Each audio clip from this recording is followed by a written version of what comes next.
All right, guys, we're starting the Zoom. Miguel's getting his screen shared. I just want to say it one more time. Look at these glasses, how good they look today. And, Miguel's going to cover investments, looking for properties, looking for deals. I'm going to let him take it over. I'm just here to facilitate. As you guys know, Miguel's always our go-to. I mean, a lot of you guys sometimes buy investment property on your own, so that's always great. But if you ever find a deal potentially, Miguel has the investors, the rehab knowledge. He's done two of my rehabs, and his team is badass. And if you guys don't know, we're gonna have a general contractor out of our Pines office always stationed there. So we're gonna have something in-house, something pretty cool coming out. We haven't announced that yet. As you see, Jose Medina is in the Pines office with Justin. That should be, I mean, everybody could go to the office already. The finish of the build out with the glass in the dividers will be coming soon, hopefully within the next week or so. The sign. So Miguel, take it over, my bro. Hey guys, how you doing? Good morning. Hope everyone is staying safe. So I'm gonna go over a few things first. I'm gonna go over kind of how we find investment properties, how building relationships will allow you to get more information from other realtors around the office, like any possibilities of properties that they acquire or that somebody they may know that wants to sell, but the property needs a new roof. So I'll go over those details with you guys. We're also going to talk about like the construction costs, because that's a very big key factor in regards to estimating if it's worth it or not.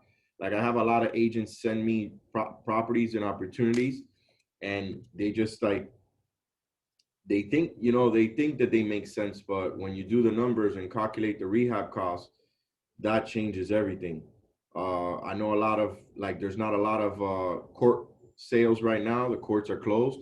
So they're going through right now a lot. It's the auction, like the online auction is where kind of another way that we pick up properties, and the MLS, because there's no foreclosure filings right now, and there's no evictions yet. I believe that's probably going to start this month. I think in August or September, where they're going to reopen. I think they just pushed it to September, Mig. They pushed it to September, yeah. Yeah.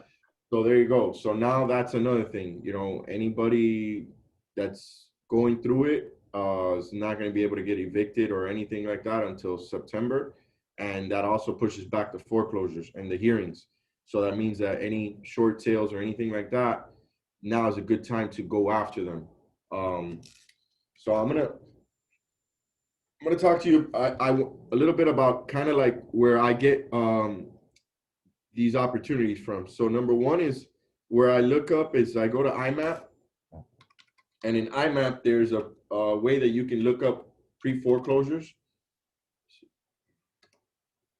And also what I do now that I've been doing is going after tax deed sales, because like I said, a lot of these people haven't paid their taxes, and you can go to your local, like I went to the town of Miami Lakes the other day, and I got the newspaper, and they have the newspaper as soon as you walk in there. And in the newspaper, obviously they have to report it, and the tax details come out, like people that haven't paid their taxes in 2, 3 years, 4 years, 5 years, 6 years, and you get the folio number of the properties, the owner's name, and you can get that information at the town, or I mean, I got it at the town of Miami Lakes, but you can get it in any city or any building department as well. So basically, it's going to give you a whole list of the county and in Broward County as well. And you can pull up the folio number and you can send a letter to these people. That's another way of avenue of also sourcing to get into conversation with these clients. It's always good to, and most of this investment, it's a follow-up thing. It's not something where it's going to happen right away. You're going to send out a letter. You're probably going to have to make a phone call, send out a second letter. It's always going to be like 3 to 5 touches before you actually get in contact with them. I know a few of our agents, like Omi, he follows up a lot. It's really good, his follow-up game. It's very important to follow up with any type of real estate, investment, traditional, leases. When you rent out a property, set them up on a drip campaign and follow up with them. I've had a lot of calls from a lot of investors, and that's how I've been able to save their information, because when they call me, I save their information to my phone, they'll call me on a listing or they'll call me on a short sale that I already have a buyer secured for it, because they've contacted me prior to, prior to this person reaching out, but I still save that contact on my database and I follow up with them when I do get another opportunity. So that's another good thing that you have to do. So let me go here to IMAP real quick to show you. So in IMAP, right here where it says foreclosure search, you're gonna go to foreclosure search and you're gonna go through judgment sale date. I mean, you could put from the beginning of 2020 to the end of 2020. So you can do uh, less than, and you can go back from August. So you're gonna start search, and it's gonna give you everything. It's gonna give you all the filings here for all these individuals or these entities. It's going to give you all the information, case number, everything from the file date. So unless this, you can go through here and it's going to give you auction dates. You see this one had an auction date for March 17th 2020 that was canceled. You have another one here on Oakland Park. This one had an auction date as well, of January 7th 2020. So these phone numbers and these people here had auction dates. Obviously, with this COVID stuff and everything, everything got pushed back. So now you can reach out to these individuals. I would. There's a different way of. Let me see. Hold on. All right. So you're gonna do greater than. Greater than.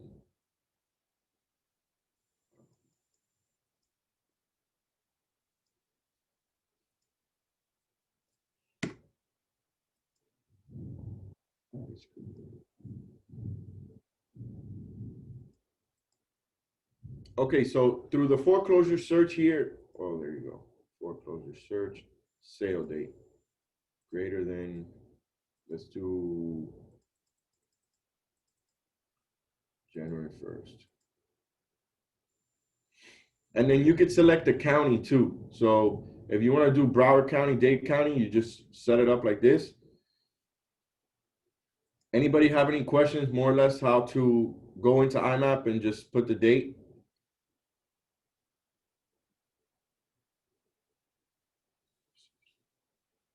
George, how do I see if they're asking a question? Huh? You go to the chat box. You hear me? Yeah. Yeah, you look for the chat box. You click on the chat box and it's gonna have Where's the chat box? Yeah, I'm on the recording top. it, Marilyn. That was the only question. There's no question. Okay. All right, so you go here, you see a lot. Look, there's one here that's active. This was an active listing. Great fixer upper, home and for sale, cash only sale due to condition of property. This is unapproved short sale. So this person listed it as a short sale. So if you highlight this MLS number, you can go back to the matrix.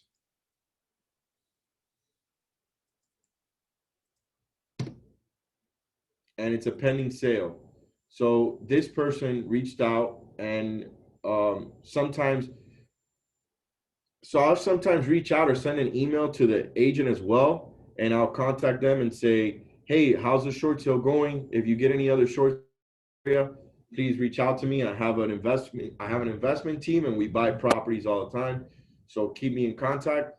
I do give away the buyer's agent commission if the deal makes sense. And obviously give away the buyer's commission if somebody brings me the opportunity and they're an agent. Most of the time the numbers make sense and I work it out with my investor in regards to my commission. But you guys usually keep your commission if you bring me an opportunity and the numbers work out. It's real simple. So like, let's say this house here that's listed for 240. We'll do comps real quick here. So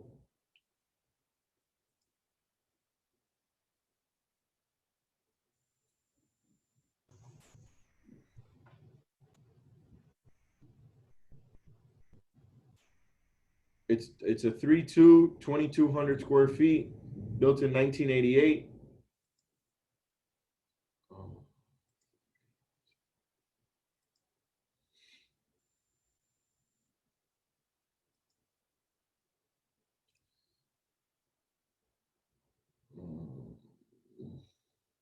Shit's not fucking loading. All right, so it's in Miramar. Let me look up this subdivision. So copy. Okay, what's the question? I'll tell you right now. The question is, so these are pre-foreclosure. If they want to sell, will they need to do a short sale, or would it be treated as a regular sale? Okay, so that's a good question. It's a pre-foreclosure. Doesn't necessarily mean that they don't have equity. A lot of these pre-foreclosures is just they could have stopped paying the mortgage 2 months ago, and they got hit with a pre-foreclosure notice. That doesn't mean that they could file a short sale. Obviously, if the property has equity, then it's not a short sale. The only time it's a short sale, it's when you owe more for the property than what it's actually worth. Um, and when I say owe more for the property, I don't mean only owe the debt that you owe the bank. Also, you have to calculate the amount of time that you haven't paid the mortgage. So obviously they'll charge you interest on that, and there's late fees. There could be attorney fees. There's a lot of fees involved in that scenario, in every different scenario to every homeowner.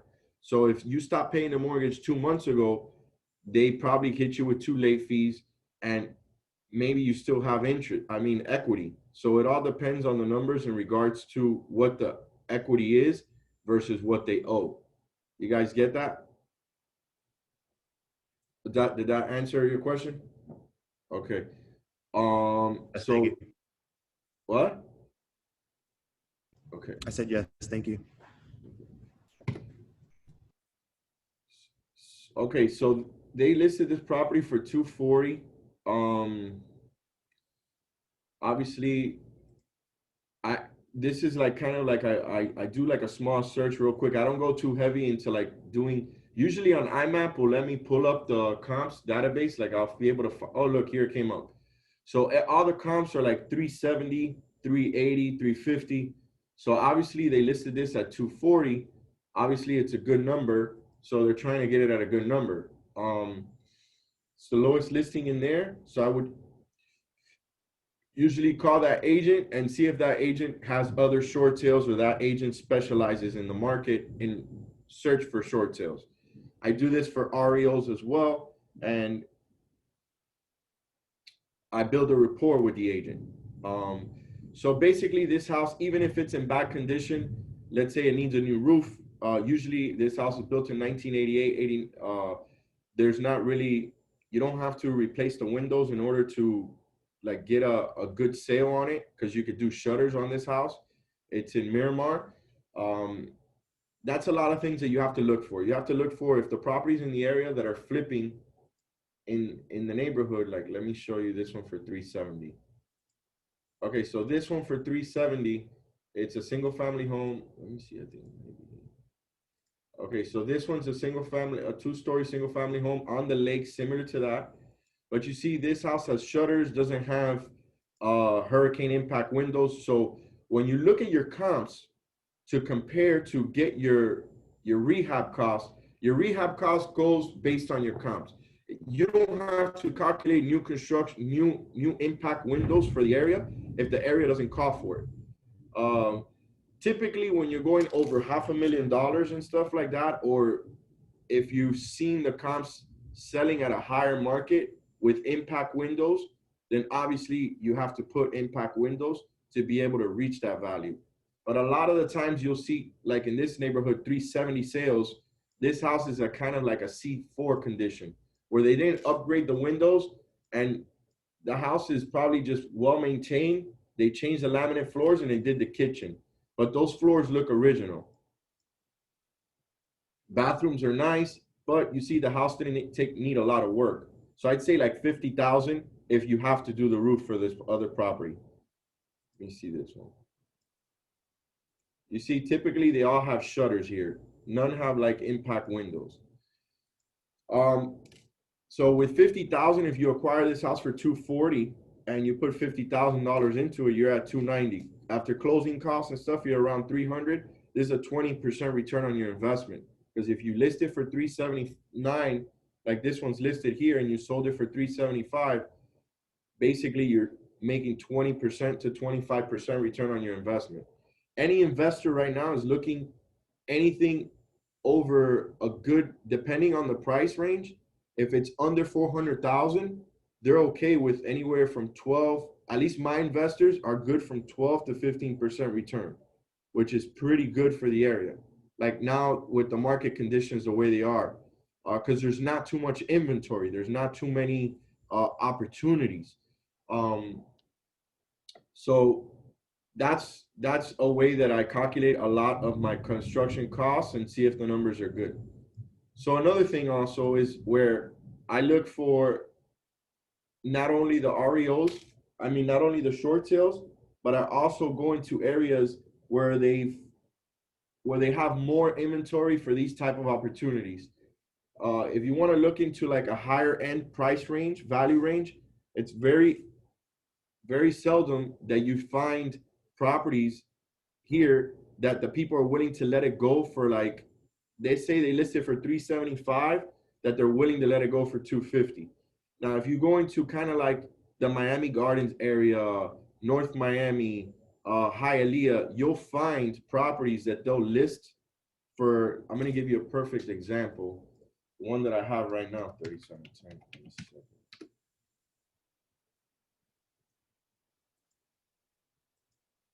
Shapes. Okay, so here, this property, they listed it for 319. Obviously, this property is run down, needs work, but we're closing on this property and we're getting this property at 260. And sometimes we have investors that we wholesale properties to, and we obviously blast the property before. If nobody moves on it, we go into contract with the mentality of still fixing and flipping the house. Our mentality is never to always wholesale it and let it go if it doesn't wholesale. We put a good escrow in, but this property, anybody would have seen it for 319 and they would have said, well, this is kind of like almost close to market value, but we got a we got a $70,000 reduction on this house.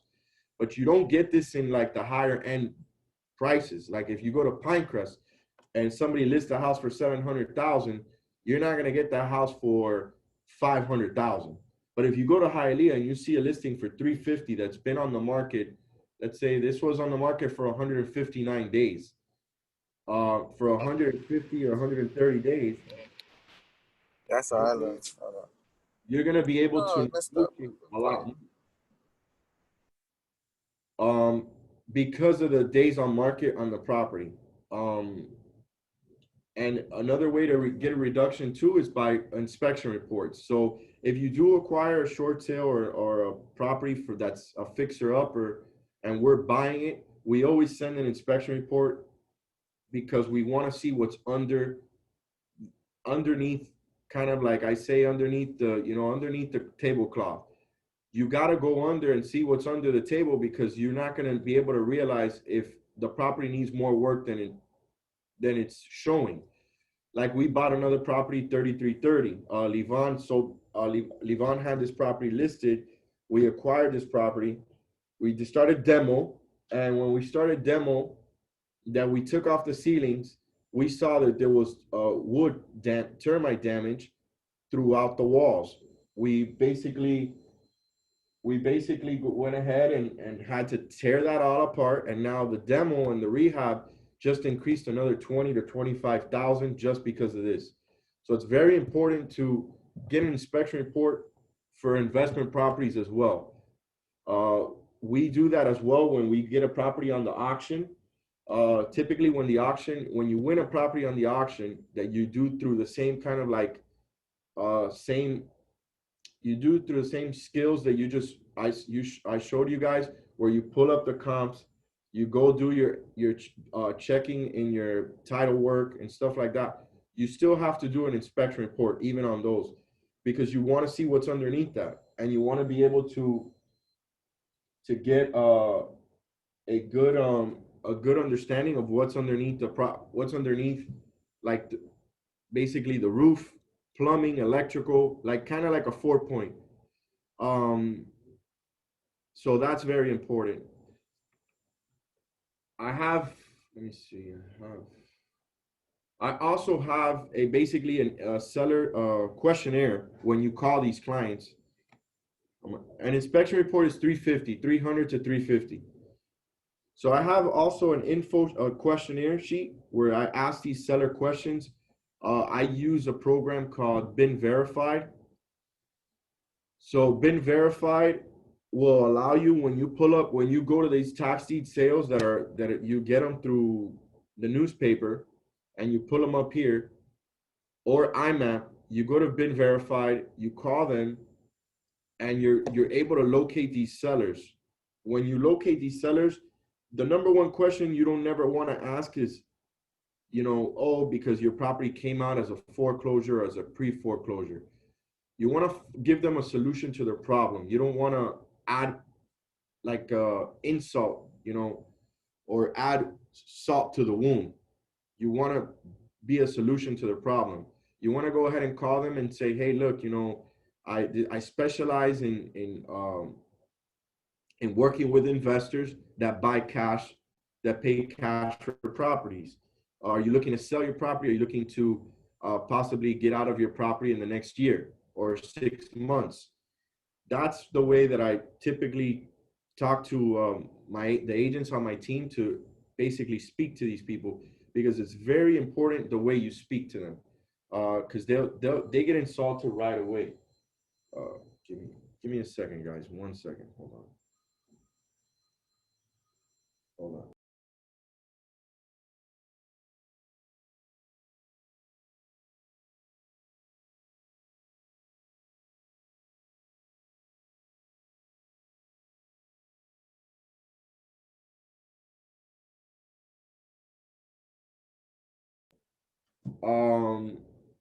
So right now, basically, we have 7 projects going on. We do have an in-house construction team with the GC out of the Pembroke Pines office.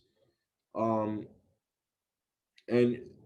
whenever we'll do, I'm gonna do a little bit more of the breakdown in regards to roofing and pricing and kind of like tile, and so that you guys can calculate what a full rehab will cost. But just to give you guys an insight, what's good this percent discount for a good deal, taking into consideration the IRB. You right now nowadays, if it's probably $100,000, you want to try to have over $100,000 spread. If obviously the more the merrier, but I think that anything under 400,000 or $475,000 after repair value, you want to try to have $100,000 in equity. Depending on the size of the house too. So basically, if you do an 1,800 square foot home with 3.2, you're looking at about approximately 50,000 to 60,000, even if you have to replace the roof. It's about 650 to 750 a square for shingle or tile. 650, maybe 550 to 650 shingle, and then 700 to 750 for tile. And obviously our construction team, if you ever want a quote, we go out to the property, we could do a free quote for you guys. If you guys have a seller that is in distress, or the seller has not been able to change their roof and they want to list the property, we could always work something out where we could do we'll probably get into that later on, but we're probably going to do a cost to cure the roof for them, so they don't have no problem with inspection, and we could tack that on to the HUD at the closing.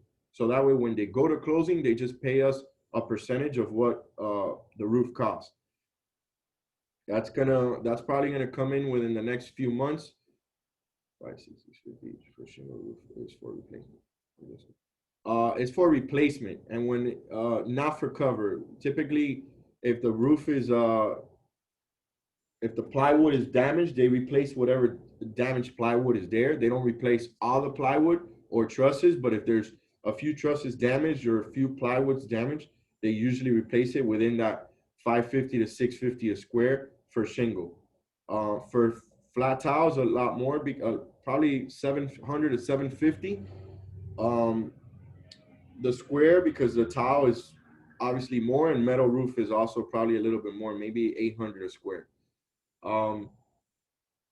Let me see what else. All right, so I touched base with you guys on kind of like scalping the MLS. Setting up searches is very important. So what I do is, like, let's say the properties, another way where I found properties, I'm gonna go to basic search. So I'll go here to Hialeah, let's just say, and I'll do a search here, and single family home, and I will come here and do cash only. So I do the terms cash only or all cash. Results. So obviously I like to sort the property by lower sales price. See, all cash. So this is a building. See here. Okay, so basically they're selling this building for 240,000, 1,700 square feet. It's an unsafe structure. So I love unsafe structure in Hialeah. Not everybody likes that, because the city of Hialeah is very troubling when it comes to unsafe structures. But if you know about this, I just found this. This could be an opportunity, so I'm gonna look into it. But that's what I do. I'll set up a search, and every morning, if I have time, I'll go into the MLS and I'll start doing that, setting up searches for all cash. And what I usually do is I'll set up this search for my investor, but I also will include my email in there as well. And they'll pop up on your phone. And when they pop up on your phone, you do your comps right away through Zillow or through the Matrix if you're on the MLS. But I'm going to give you an example for this one. 268,000 they're asking. It's been on the market 174 days. Okay, great property. This is an REO. These people have been around for a long time, Principal Realty. So let's do comps here.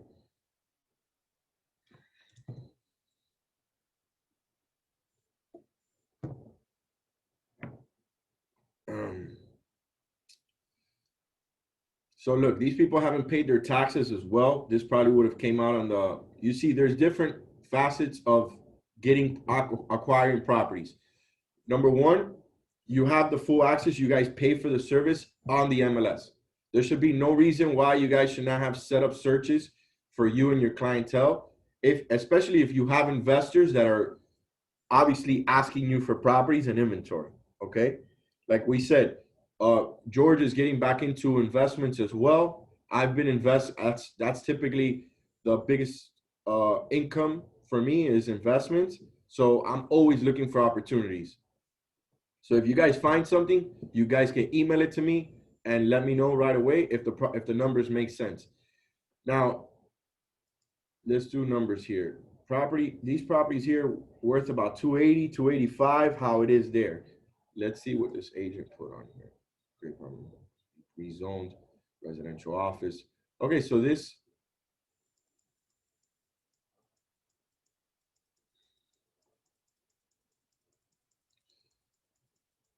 obviously this is a full gut job. It's on a main avenue in Hialeah. There is commercial zoning, but this wouldn't be a good opportunity. You have comps at 285, 300,000. Maybe if you rezone this to commercial, maybe it'll be worth a little bit more, maybe 500,000, 450. But as is, I wouldn't get into this unless I get it somewhere in the $100,000 price range, just because it's possibly a tear down or it's a full rehab to resell, and you would have to add on square footage to get to that $300,000 price range. So that one I would skip. Here's another one in Hialeah.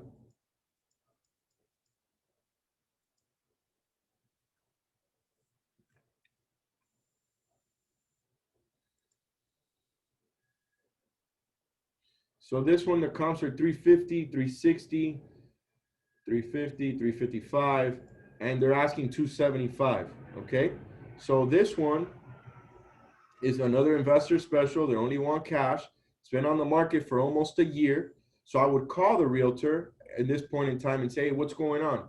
You guys, and another thing too is go to the property history, because it'll show if the property was ever pending sale at all. But look, it was listed in September 9th, 2019, and it hasn't moved at all. So going into this property and this listing, I would call them. I would call Tommy and find out, hey, what's going on with this listing. I'm actually gonna email this thing to.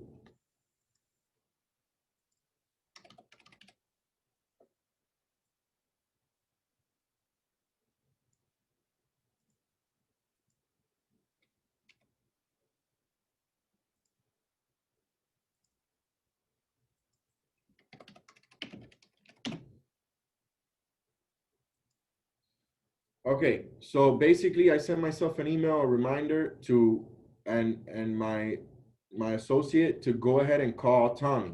So I'll go through the MLS, and I'll go through these properties and start finding out. You see 150 days on market. Find out, and a lot of the times it's because sometimes there's tenants. So the one that I got in Hialeah, we have to assume the tenants is another reason why we got the property from 319 to 250. That's a $70,000 reduction. A lot of buyers will go in and they'll say, hey, especially now due to COVID. But if I go in and I see tenants, and like the tenants in the one in Hialeah that they're paying $1,900 a month, I'm getting the property for 250. I could possibly rent out that property for the next 3 months till I get my plans and permits, everything on point, and collect rent in the meantime. And I know a few investors that do that. So they'll collect rent, get plans and permits for legalization, and then go ahead, once that happens, possibly give them some money to relocate. And throughout that process, once the permits are done, the tenants are out of there, we start rehab. 3 months later, we have the property on the market. Typically, it's taking us about 90 days to 120 days before we fix up a property, put it on the market, and get a contract on it. So like the property in Palmetto Bay, we fixed it. We started rehab in about September of 2019. We were done. We were almost finished by December, but we got hit with a fine, a code violation, because we did the windows with permits, the roof with permits, but they caught us with doing work inside the house without permits. So we had to wait. We got a delay of like about 2 months there because we had to get plans and stuff like that. So now with the construction team in-house, that's not going to happen to us, obviously, no more. So you guys basically got kind of a good rundown on how to scalp the MLS for investments. You guys have any questions right now?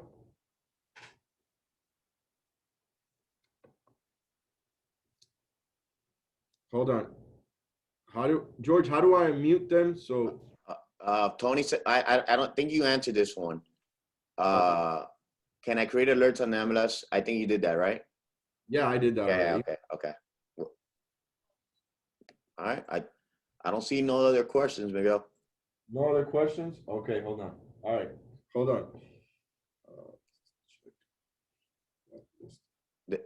He asked, what websites do you recommend and what are their fees?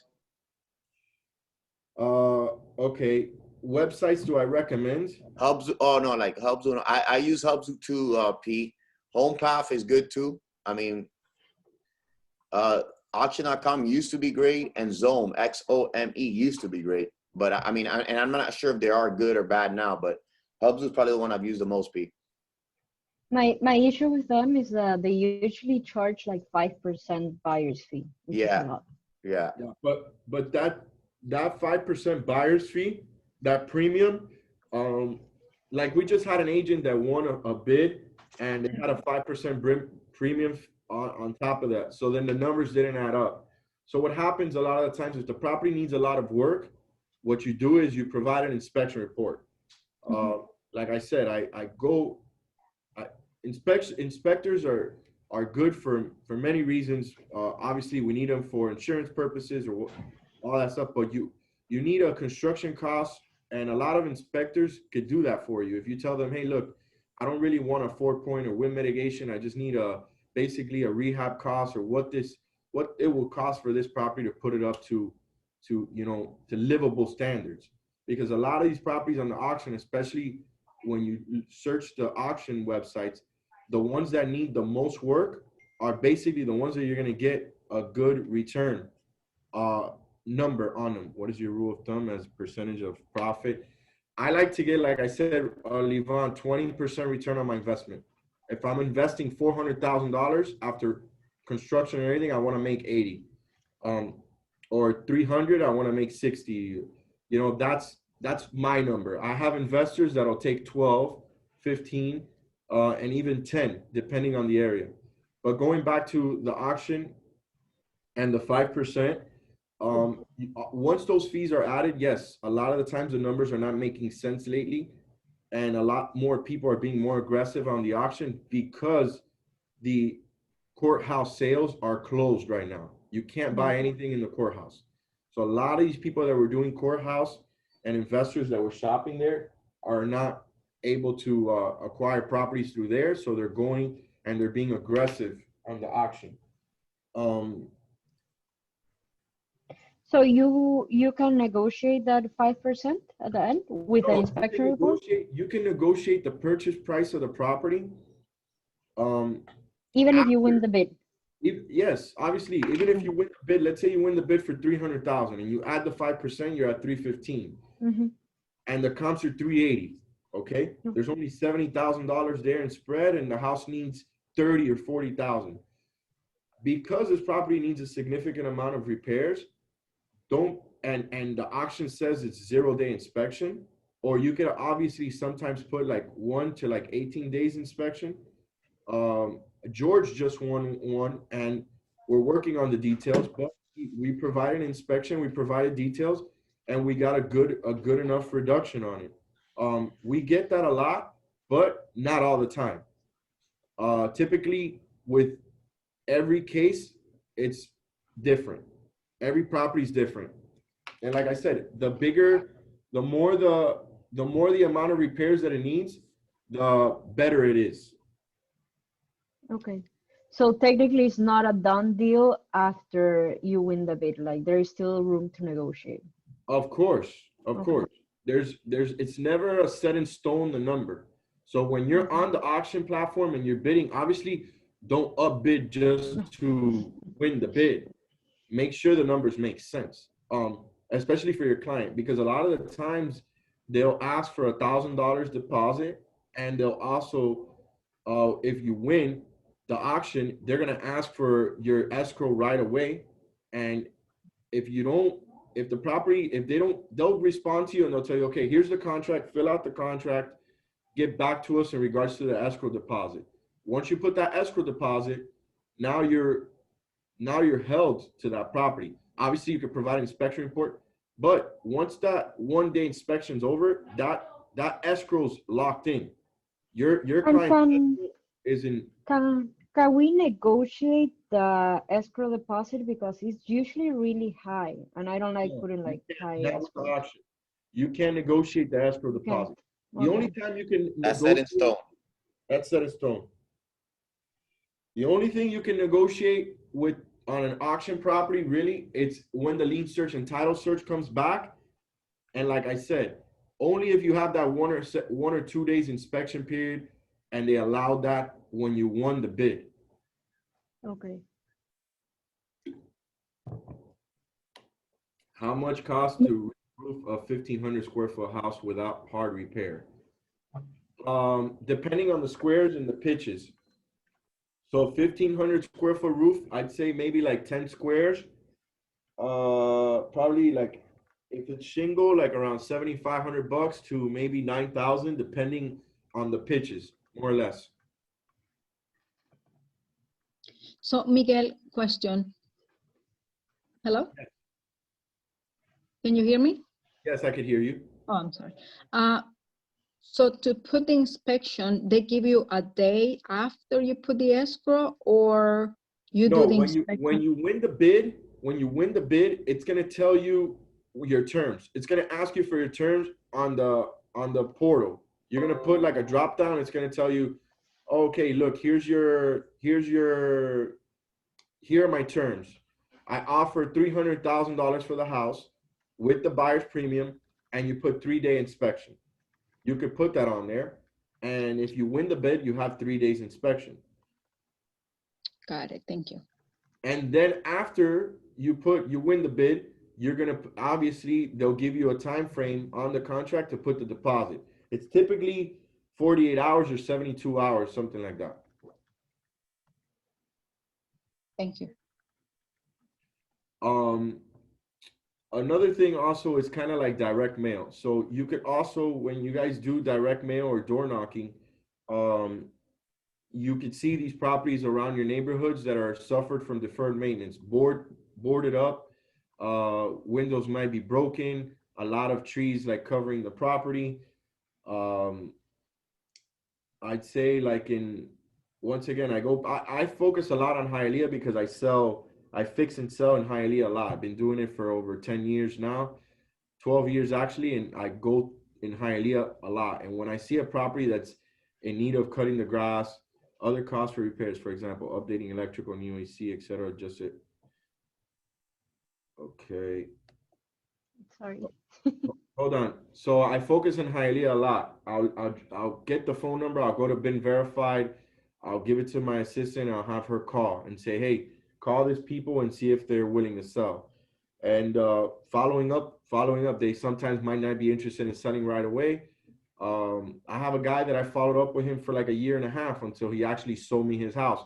And every month, the property kept on getting worse because it was getting water damage. So every month, instead of him thinking that he was going to be able to sell me the property for more money, I obviously got him down $20,000 in a year span when he could have made $20,000 if he would have sold it to me 12 months prior, because the property kept on getting damaged. The water kept on coming in the house, mold kept on building. So that happens a lot with sellers. They want $1 million for a property that's only worth 200,000. Other costs for repairs. I'm reading a question from Perina. Other costs for repairs, for example, update electrical and new AC. Okay, new AC, depending if it's a 3-ton, 4-ton, 5-ton, you're looking, ACs can run you anywhere from 1,500 to 5,000, depending on the size of the property. Electrical, to update an electrical panel, a 180 amp panel or a 220 amp panel, you're looking at about $5,000 more or less. Basically, if you go into everything, electrical, plumbing, those main components, and you want to replace them on a property, you're looking at about $5,000 a piece. Let's say electrical, new panel, $5,000. That's not rewiring your whole house though. That's a different cost. Let's say plumbing, looking at about approximately another 5,000. Then you got your price per tile, per square feet in tile. To remove tile, it's probably from like $1.50 to $2 to remove and throw it away. And then another, maybe like anywhere between $3 and $5 to the material, and then another $3 to lay it down. So if you have a 3,000 square foot, a 2,000 square foot home, you're looking at about, hold on, 2,000 times 5. You're looking at anywhere between $10,000 and $12,000. Sorry. It's okay to repair, to replace your tile. Laminate wood floors are probably about the same, because now they got this material that a lot of people are using that's kind of like a PCV. Let me see other costs. All right. So if you guys have find any opportunities like the way I showed you guys, let us know. You can email me, email George. Let us know, and we'll do the numbers. We'll make sure to see if the numbers make sense. But a lot of these, we're working with several investors now, and we want to focus more on investments because the next wave of investments is coming in the next 12 months to 16 months. Definitely is. So yeah, let us know. You know, me and Miguel, I've done a lot of investments. I used to do it a lot more back in 12, 13, 14. And I just got this great property in Hub Zoo, Miguel's Bar. I don't see escrow, but me and Miguel flipped it probably like a $50,000 profit. And guys, just make that money. Just alert us. We'll help you. Miguel could help you with renovations of your own home with the team, and we're here for you guys. Let's cover every potential dollar we could get in real estate. So let's rock and roll. Thank you, Miguel. Guys,